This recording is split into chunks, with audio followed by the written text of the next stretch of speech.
Аяздык ишинде өзөктөмүн жүргүзө баштаганы Ат башы районундагы Казбек Алай мал жетекчилери 2 күндүн биринде фермерлердин малы кыштаган Аксай өрөөнүнө каттап тыным эмне экенин билишпейт.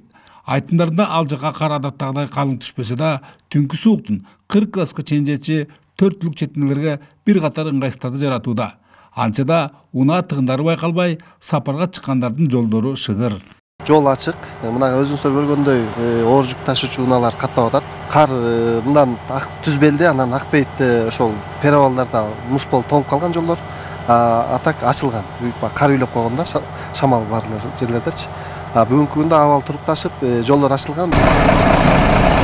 Анткенен деңиз деңгээлинен 3 метр бийликтеги долоон жана Кызылбел ашууларда түшкөн калыңдыгы 25-30 сантиметр кардын кесепетинен тайгак участкалар жок эмес. Эгер жергиликтүү жолчулар күжүрмөн аракеттерин жасашпаганында кырдаал мындан да кыйын болмок. Ошол эле учурда жылдын катал мезгилинде тиешелүү камаларды көрүшпөгөн айдоочулардын жоопкерчиликтеринен унаа тыгындары жарыла калып жаткандарын жашырбайлы.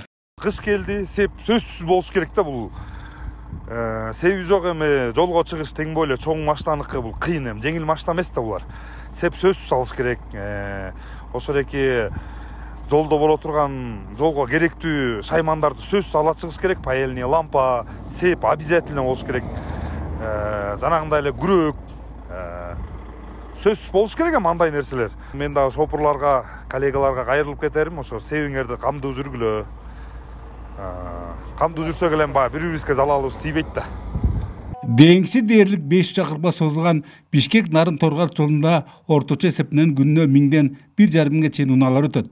Алардын үчтөн экиси коңшаш Кытайдан оор жүк ташыгандар. Ошондо ар биринин жалпы салмагы 40 тоннадан кемебейт. Азырынча трассанын Ат башы бөлүгүндөгү Сарыгоо өрөөнүнөн ары карай жол таза болгону менен карды кыштагына чейин ушундай жагдайдын туруктуу болооруна кепилдик берип болбойт. Андыктан ушул аралыкка жооптуу номуру 957 жол теле ишканасыналар буга чейин эле кабелтен камаларды көрүшкөн. Торгарт жакта техникалар бар, жумуштар жүрүп атат. Буга чейин Акбейит, Түзбел, Торгарт ташууларына көмүр менен камсыз кылганбыз. Ал жакта азыр дагы бир кар тазалоочу машина, автогрейдер, погрузчик, 2 самосвал жана бир кран манипулятор кезметте турат. Кышта Кудай буйрса болгон күч аракет жумшап иш алып барабыз. Бирок кыштын кыштай эле болгон дурус эмеспи? Кезегинде белге чейин калың кар менен өзгөчөлөнгөн Ат башы жергесиндеги азыркы кургакчылык баардан мурда малчылар менен дыйкандарды тынчсыздандырууда. Мунун да жөнү бар.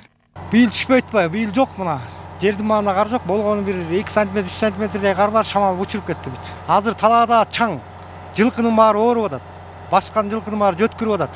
Талаа басып көрсөңүз, бу тийге тийсеңиз чаң бырпыра учуп атат да.